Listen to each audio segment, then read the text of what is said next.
రాజ్యాంగేతర శక్తులంటే ఎవరు? అధికారంలో ఉన్న తమ వాళ్ల పేర్లు చెప్పుకుని హల్చల్ చేసేవాళ్ళ, లేక అధికారులతో పాటు రాజకీయ నాయకుల్ని, కాంట్రాక్టర్లను, వ్యాపారవేత్తల్ని తమ చుట్టూ తిప్పించుకుంటూ పనులు చేసి పెట్టేవాళ్ళ?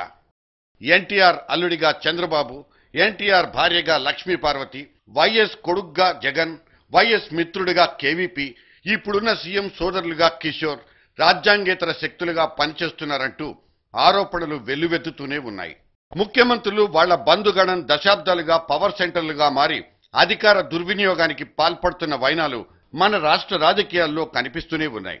వీటిలో నిజానిజాల్ని బేరీజు వేసుకుని ఎప్పటికప్పుడు దిద్దుబాటు చర్యల్ని తీసుకుని సవ్యంగా సమర్థవంతంగా పాలన చేయగలిగిన వాడే అసలు సిసలు సీఎం.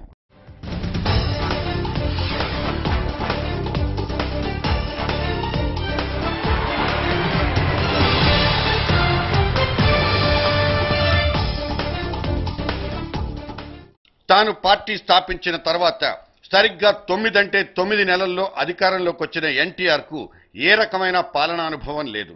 కనీసం రాజకీయ నేపథ్యం కూడా లేదు. ఆయన పక్కనున్నది ఆనాడు ఇద్దరు, నాదెండ్ల భాస్కర్రావు, చంద్రబాబు నాయుడు. ఇద్దరికీ కాంగ్రెస్ లో మంత్రులుగా పనిచేసిన అనుభవం.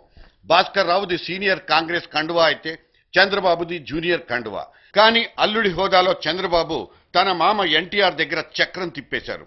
పెద్దలుడు దగ్గుపాటి వెంకటేశ్వరరావు సైతం ఎన్టీఆర్ కు సలహాలు సూచనలు ఇచ్చినా ఆ తర్వాత చిన్నలుడు చంద్రబాబే సమస్తమైపోయారన్నది మాత్రం నిజం.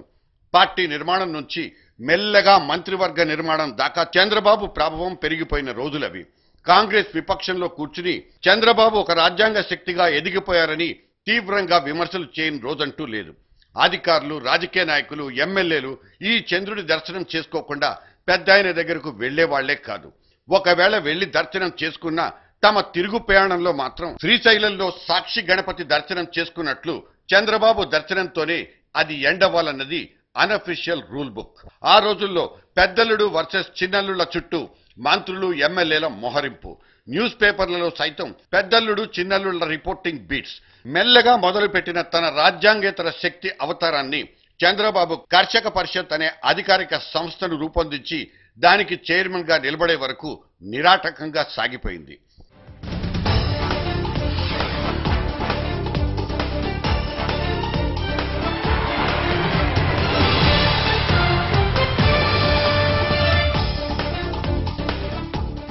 ఇక ఎన్టీఆర్ తాను రెండో పెళ్లి చేసుకుని లక్ష్మీ పార్వతిని తన అర్ధాంగిగా ప్రకటించిన తర్వాత చంద్రబాబు మసకబారిపోయారు. లక్ష్మీ పార్వతిని దర్శించుకుందే పెద్దాయన ఎన్టీఆర్ దర్శన భాగ్యం లభించేదే కాదు.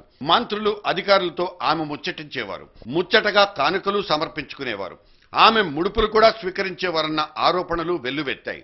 కొంతకాలానికి లక్ష్మీ పార్వతి కుటుంబ సభ్యుల్ని కూడా ఆయనకు పూర్తిగా దూరం చేసి తిరుగులేని రాజ్యాంగేతర శక్తిగా ఎదిగిన మాట నిజం. ఎన్టీఆర్ అధికారం కోల్పోవడానికి లక్ష్మీ పార్వతి ప్రమేయమే కారణం అంటూ ఇప్పటికీ చంద్రబాబుతో సహా ఇతర కుటుంబ సభ్యులు చెప్తారు. 1995 నాటి తిరుగుబాటుకు నాయకత్వం వహించింది చంద్రబాబు అయినా ఆయన తన చర్యల్ని బావమరుదులు హరికృష్ణ, బాలకృష్ణలతో పాటు తోడల్లుడైన దగ్గుబాటి తోడ్పాటు కూడా తీసుకున్నారన్నది నిజం. విషయం రాజ్యాంగేతర శక్తుల మీద కనుక ఆ పరిణామాల్ని అక్కడితో వదిలేస్తున్నాను. లక్ష్మీ పార్వతి శకం తర్వాత చంద్రబాబు ముఖ్యమంత్రిగా ఎదిగిపోయి తన చుట్టూ రాజ్యాంగేతర శక్తులు ఎవరూ లేకుండా జాగ్రత్త పడిపోయారు. తన తమ్ముడు రామ్మూర్తి నాయుడు మీద అప్పట్లో చిన్న ఆరోపణలు వస్తున్న నేపథ్యంలో అతన్ని దూరం పెట్టేశారు. ఆయన ఎవరిని నమ్మడు కాబట్టే అంతటి జాగ్రత్త.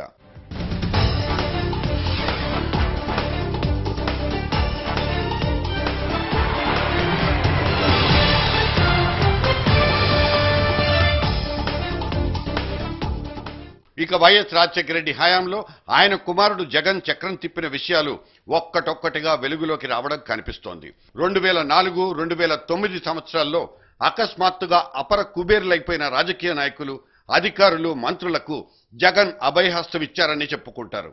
జగన్ వ్యవహార శైలి పట్ల వాళ్ళ నాన్నే అసంతృప్తి చెందారని, అందుకే బెంగళూరు నుంచి అతన్ని తిరిగి హైదరాబాద్కు రాకుండా అడ్డుపడ్డారని, దీంతో జగన్ తల్లి విజయమ్మ తన దగ్గర ఓసారి బాధపడిపోయారంటూ స్వయంగా మాజీ ముఖ్యమంత్రి రోసయ్య చెప్పారు. ఇది జగన్ ఒక రాజ్యాంగేతర శక్తిగా చక్రం తిప్పేవారని చెప్పడానికి ఒక తిరుగులేని సాక్ష్యం. జగన్ తన వ్యాపార కార్యకలాపాల్ని విస్తరింప చేసుకునే దిశలో ఇలా తన తండ్రి అధికార సామ్రాజ్యంలో తరచూ కలగజేసుకున్నారన్నది ఇప్పటి కాంగ్రెస్ పెద్దలు కూడా చెప్పే మాట. ఇక వైఎస్ హయాంలో తిరుగులేని రాజ్యాంగేతర శక్తిగా పేరు తెచ్చుకుంది, పాపాలు మూటగట్టుకున్నారన్న అపప్రదను మోస్తున్నది ఆయన అనుంగుమిత్రుడు కేవీపీ రామచంద్రరావు. ఈ కేవీపీ లేకుండా ఒక్కరోజు పరిపాలన కూడా వైఎస్ చేసుండరన్నది నిజం. ఆయన ఓకే చెప్పకుండా ఏ ఫైలు మీద వైఎస్ రాజముద్ర పడేది కాదన్నంతగా కేవీపీ పేరు వినపడింది. మంత్రులు, ఎమ్మెల్యేలు, అధికారులు, జర్నలిస్టులు, వ్యాపారవేత్తలు ఒక వర్గమేమిటి, ఆ రోజుల్లో ఆయన ఇంటి ముందు క్యూలు కట్టని వాళ్ళెవరు? ఈ రామచంద్రుల వారి ఆజ్ఞ లేకుండా అక్కడ సచివాలయంలో రాజశేఖరుడి కొలువులో చీవైనా కుట్టదన్నంత రాజ్యాంగేతర స్థాయికి పాకింది కేవీపీ వారి ఖ్యాతి. ఒక స్థాయిలో అటు కుమారుడు జగన్, ఇటు మిత్రుడు కేవీపీల మధ్య భేదాభిప్రాయాలు వచ్చిన సందర్భాల్లో వైఎస్ తలపట్టుకున్నారన్న వదంతులు వినిపించాయి. ఇది వైఎస్ హయాంలోని రాజ్యాంగేతర శక్తుల విజృంభణ పర్వం.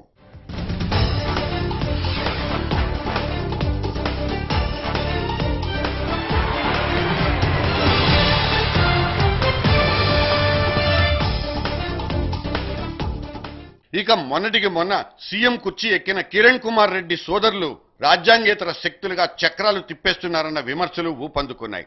ఆయన ముఖ్యమంత్రిగా మొట్టమొదటిసారి తన సొంత జిల్లా చిత్తూరుకు వెళ్లేసరికి ఇదిగో ఆయన సోదరుడు అకస్మాత్తుగా ఇటువంటి దృశ్యాలతో టీవీల్లో కనిపించేశారు.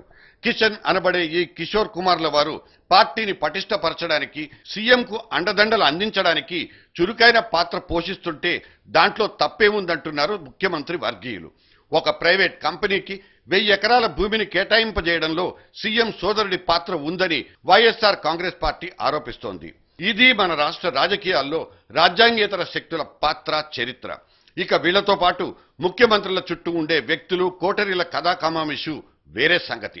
ఉన్నత స్థానాల్లో ఉన్న వ్యక్తులు తమ బంధుగణాన్ని, మిత్ర బృందాన్ని అధికారానికి దూరంగా ఉంచకపోతే ఎదురయ్యే దుష్పరిణామాలు ఆయా వ్యక్తుల సీట్లకే ఎత్తు పెట్టేసిన దాఖలాలున్నాయి. ఉన్నత పదవుల్లో ఉన్న వాళ్లు తమ చుట్టూ గట్టి కంచె కట్టుకోవడంలో తప్పేమీ లేదు. కానీ ఆ కంచెల్ని ఈ రాజ్యాంగేతర శక్తులకు అప్పగించేసి కాపలాలు ఖాయమనడంతోనే అసలు సమస్యలు మొదలవుతున్నాయి. అందుకే అనేది ఎక్స్ట్రాలొద్దు.